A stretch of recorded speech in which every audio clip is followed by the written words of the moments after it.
ৰাজ্যত বহাগী সন্মিলনৰ আয়োজক কমিটি আৰু শিল্পীৰ মাজত এতিয়া চলিছে কি?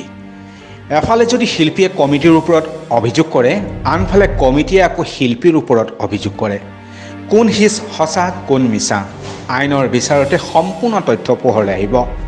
কিন্তু এটা কল ৰেকৰ্ডিঙে শিল্পীৰ ফোপোলা স্বৰূপটো উদঙাই দিছে, সেয়া উল্লেখনীয় বিষয়। ফোন আহিছে, আমি ইয়াত ৰৈ আছো আকৌ দা, আপোনালোকে একো জনোৱা নাই। এতিয়া আপুনি 20,000 টকা দিম বুলি কৈছে, নহয় নহয়, আমি ইয়াত আছো। আমি এতিয়া ডিব্ৰুগড় যাম নে নাযাম এইটো কি কৰিম কওক আপুনি। ডিব্ৰুগড়তো আহিব নালাগে। আপুনি টকা 2 লাখ টকা মোক তাত দি দিয়ক, ডিব্ৰুগড় নাযাওঁ, আপোনালোকৰ ধুনীয়াকৈ বস্তুটো মিলাই দিম।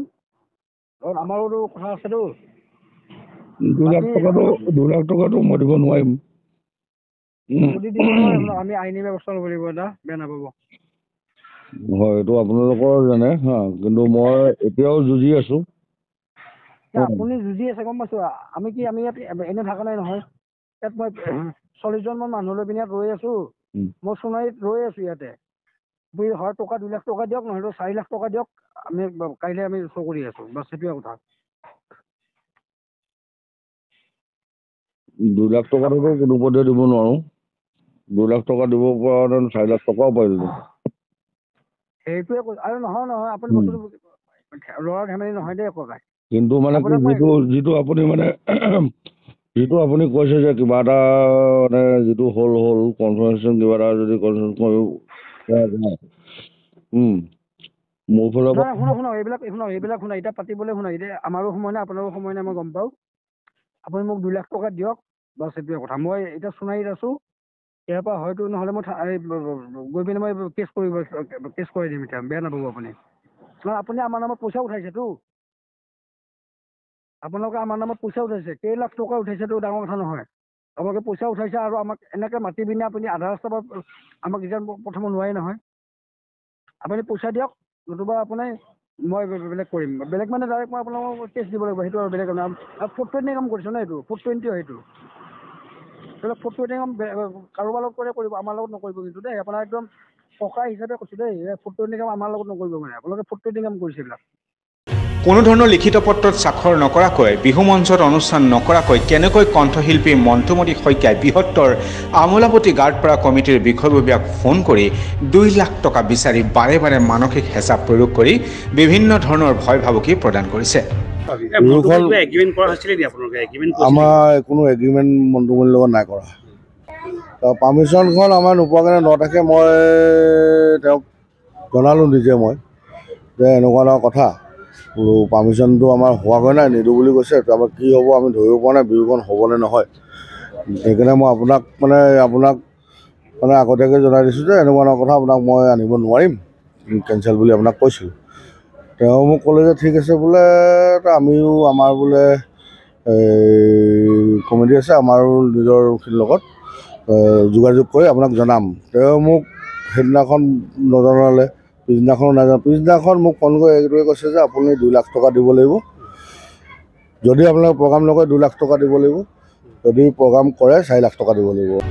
উল্লেখ্য যে বৃহত্তৰ আমোলাপট্টি গাঁতপাৰা কমিটিয়ে দুদিনীয়াকৈ অৰ্থাৎ 14 আৰু 15 মে'ত একাদশ বহাগী বিদায় আয়োজন কৰিছিল।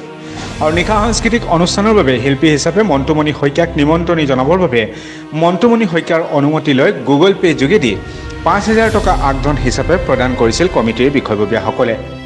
অনিবাৰ্য কাৰণত বহাগী বিদায় আয়োজন কৰা ঠাইডোখৰ সলনি কৰিব লগা হোৱাত পুনৰ নতুন এডোখৰ ঠাইৰ বাবে জিলা প্ৰশাসনৰ অনুমতি নোপোৱাৰ বাবে কমিটিৰ বিষয়ববীয়াসকলে বিহু পতাৰ আশা এৰি দিছিল। আৰু 9 মে'ৰ দিনা কণ্ঠশিল্পী মন্টুমণি শইকীয়াক ফোনৰ যোগেদি সকলো বিষয়ে অৱগত কৰে। একাদশ বাৰ্ষিক বহাগী বিদায় উৎসৱ বৃহত্তৰ আমোলাপট্টি গাঁতপাৰা ডিব্ৰুগড় স্থান গাঁতপাৰা বিহু মণ্ডপ 31 বহাগ 1 জেঠ 14-15 মে'। 15 মে'ত আচলতে অৰ্থাৎ কালিলৈ আমাৰ অনুষ্ঠান আছিলে বৃহত্তৰ আমোলাপট্টি গাঁতপাৰা ডিব্ৰুগড়ত। তো এই অনুষ্ঠানখন আমাৰ এপ্ৰিলৰ ফাৰ্ষ্ট উইকতে এজন ককাইদেউ ডেনিদা তেখেতৰ থ্ৰুৰেদি আমাৰ কমিটিৰ লগত মানে আলোচনা হৈ আমাৰ লগত তেখেতলোকে চুক্তিবদ্ধ হৈছিলে যে আমি অনুষ্ঠানটো কৰিবগৈ লাগিব। তাৰ বিনিময়ত তেখেতলোকে 5,000 টকা আমাক আগধন পঠাইছিলে। আমি আগত ক'লোঁ যে আমি যিহেতু অনুষ্ঠানখনলৈ যাম, আপোনালোকে এগ্ৰিমেণ্টটো চাইন টাইন কৰি আমাক আৰু অলপ আগধন দিয়ক। তো তেতিয়া যোনজনে মানে আমাৰ লগত কথা পাতিছিলে প্ৰাঞ্জল কোঁৱৰ, এখেতকে একাউণ্ট নম্বৰ দিয়া হৈছিলে, পোষ্টাৰ পঠিওৱা হৈছিলে, এখেতে গোটেইখিনি হেৰি কৰিছিলে। আৰু উদ্যোক্তা আছিলে তেখেত কালচাৰেল ছেক্ৰেটাৰী বুলি আমি জানিব পাৰিছিলোঁ। তাৰপাছত মোৰ যিহেতু মই কথাবিলাক আমাৰ মেনেজমেণ্টে পাতে, মোৰ ভাইটি এজনে পাতে, তো তেখেতক ক'লে যে আমি পাৰ্মিশ্যন পোৱা নাই সেই এন মুহূৰ্তত, মানে প্ৰশাসনিক পাৰ্মিশ্যন পোৱা নাই বুলি কৈছে। তেতিয়া আমি ক'লোঁ যে যদি পাৰ্মিশ্যন পোৱা নাই আমাক ইমান দিনে কিয় আমাক পোৱা নাছিলে। কিন্তু আমি সোণাৰীত আহি গম পালোঁ তেখেতলোকে একচুৱেলি পাৰ্মিশ্যনটো নোপোৱা নহয়, পাৰ্মিশ্যন পাইছে আৰু বিহু অনুষ্ঠান আয়োজনো কৰিছে বুলি আমি শুনিছোঁ। এতিয়া কথাটো হ'ল কি, এইটো আমাৰ এইটোৱে দুখ লাগিছে, মোৰ বেনাৰ পোষ্টাৰ লগাই তেখেতলোকে ধন সংগ্ৰহ কৰিছে। এতিয়া এই বস্তুটো আমাৰ কাৰণে বেয়া হৈছে, ৰাইজেতো গম নাপায়। কালিলৈ মই যে নাযাওঁ তালৈ, কি কাৰণে নাযাওঁতো গম নাপায়। এতিয়া সেইকাৰণে আপোনালোকৰ থ্ৰুৱেদি মই জনাইছোঁ যে এইটো খুব বেয়া হৈছে। মোক বুলি নহয়, কোনো এজন আৰ্টিষ্টক এনেকৈ মানে গায়কক এনেকৈ বেনাৰ লগাই পেলাই ধন সংগ্ৰহ কৰি এনেকুৱা ধৰণৰ প্ৰবঞ্চনা কৰিব নাপায়। এইটো প্ৰবঞ্চনাই কৰিছে বুলি মই কৈছোঁ। এতিয়া সেইকাৰণে আমি গোটেইখিনি আলোচনা কৰি আমি আইনী ব্যৱস্থা ল'ম। 10 মে' দিনা প্ৰশাসনৰ পৰা বিহু পাতিবলৈ অনুমতি প্ৰদান কৰা হয় যদিও উদ্যোক্তা সমিতিৰ বিষয়াসকলে বিহু পতাৰ আশা এৰি দিছিল আৰু কোনোমতে দায়িত্ব পালন কৰিবলৈ সৰুকৈ এখন মঞ্চ তৈয়াৰ কৰি কেইখনমান চকী গোটাই বহাগী বিদায় আয়োজন কৰিছিল। যদিও পুৱা কণ্ঠশিল্পী মন্টুমণি শইকীয়াই বাতৰিটোৱে বৃহত্তৰ আমোলাপট্টি গাঁতপৰাবাসীক ৰাইজক মানসিক আঘাত প্ৰদান কৰাৰ লগতে কমিটিৰ বিষয়ববীয়াসকলে সংবাদ মাধ্যমৰ যোগেদি কণ্ঠশিল্পী মন্টুমণি শইকীয়াক ৰাজহুৱাকৈ ক্ষমা খোজাৰ লগতে আগন্তুক দিনত বৃহত্তৰ আমোলাপট্টি গাঁতপৰা বিহু মঞ্চত পুনৰ নিমন্ত্ৰণি জনাই ৰাজহুৱাকৈ কণ্ঠশিল্পী মন্টুমণি শইকীয়াক সম্বৰ্ধনা জনোৱাৰ কথা প্ৰকাশ কৰে। কি ক'ব বিচাৰিছে, আপুনি কি বিচাৰিছে? মইতো এইটোৱে বিচাৰিছোঁ যে মইতো অকল মই বুলি নহয়, মই ৰাইজৰ লগতে যাব লাগিব যে ৰাইজে মোক সভাপতি পাতিছে। ৰাইজে মানে এইটোৱে কৈছিলে যে আমাক সময় দিয়ক, কিন্তু তেওঁলোকে সময় নিদি তেওঁলোকে নিজৰ হেৰি কৰি আছে। আমি এতিয়া কি ক'ম আৰু, আমাক ক'বলৈতো হেৰিয়ে নাই। কৈছে, মই আকৌ ফোন কৰিছিলে আজি যে আমি থানাতে বহি আছোঁ, আপোনালোকে কি কৰে। মই কৈছোঁ আপোনাকতো মই আগতেও জনাইছোঁ, যোৱাকালিও জনাইছোঁ যে আমি 2 লাখ টকা দিব নোৱাৰিম আপোনাক, এতিয়া আমাক সময় দিয়ক।